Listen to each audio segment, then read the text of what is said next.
Part 2, intervals. Let's see what the distance of some intervals are by looking at the keyboard. Let's just look at C. We know that C is to the left of two black keys. How far away or what distance is C to G? Now when we're thinking of intervals, we're just going to count basic letters. We start with the key and end on the key. So this would be 1, 2, 3, 4, 5. So we would call that an interval of a fifth. Let's do from G to A.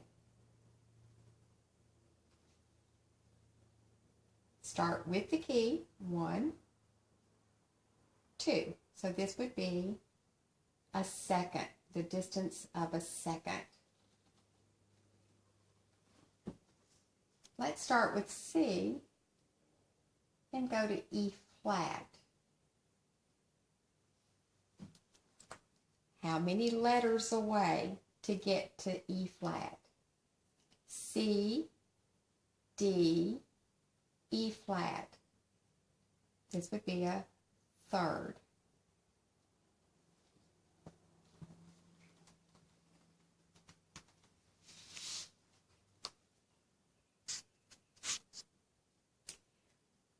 When we speak of intervals in its simplest form, we're talking about the distance between the two pitches.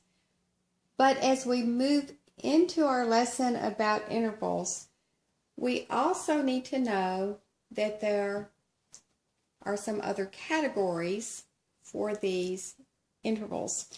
And I'm going to describe this as qualities.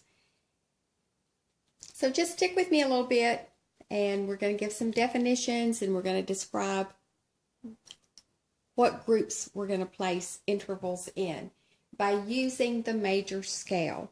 Again, I can't stress enough how important it is to have a good understanding of all 12 major scales. But for our purposes today, we're going to look at C scale because we can, again, not have to memorize all of the definitions if we simply know how to use C scale. Remember, we use C scale to know what is a major scale, and we described it in terms of 2 whole steps and a half and 3 whole steps and a half. So today we're going to use the C major scale and use that as our basis for categorizing our intervals. So let's look to see what those intervals are and what qualities we are going to place on those. When we learned about our circle of fifths, I introduced the word perfect fifth to you.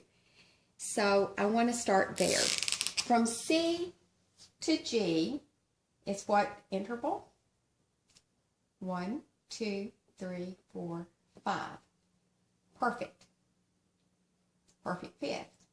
And if you remember, we used a large P, uppercase, and a 5, perfect fifth, and we said that it had 7 half steps, or you can use the word semitones. 1, 2, 3, 4, 5, 6, 7.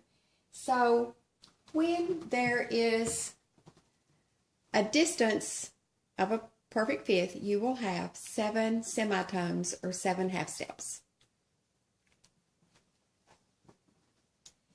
There is another perfect fifth, and I'm going to go backwards from this C.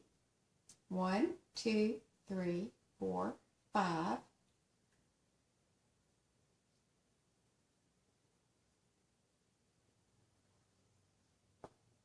Because we use that in our circle of fifths.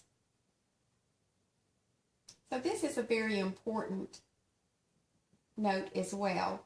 And we actually called it the subdominant to the dominant. Do you remember that?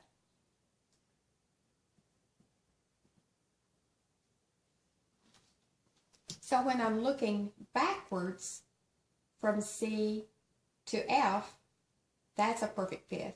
And if I went forward from C to G, that was a perfect fifth. The reason I wanted to locate those for you is to just remind you those are very important letters in any scale. The one that is the perfect fifth above the scale and the one that is a perfect fifth below the name of the scale.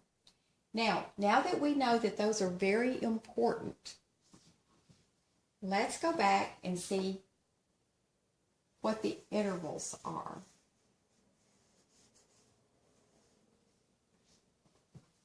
A different way.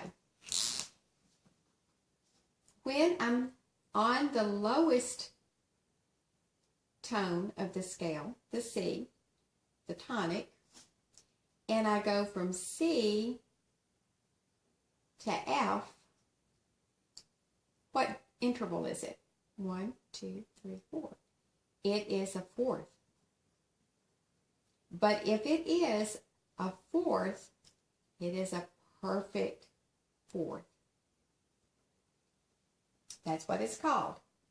These notes that are super important are sometimes called dominants, subdominants, and now the distance of that interval in a major scale from the first tone to the fourth is called perfect fourth.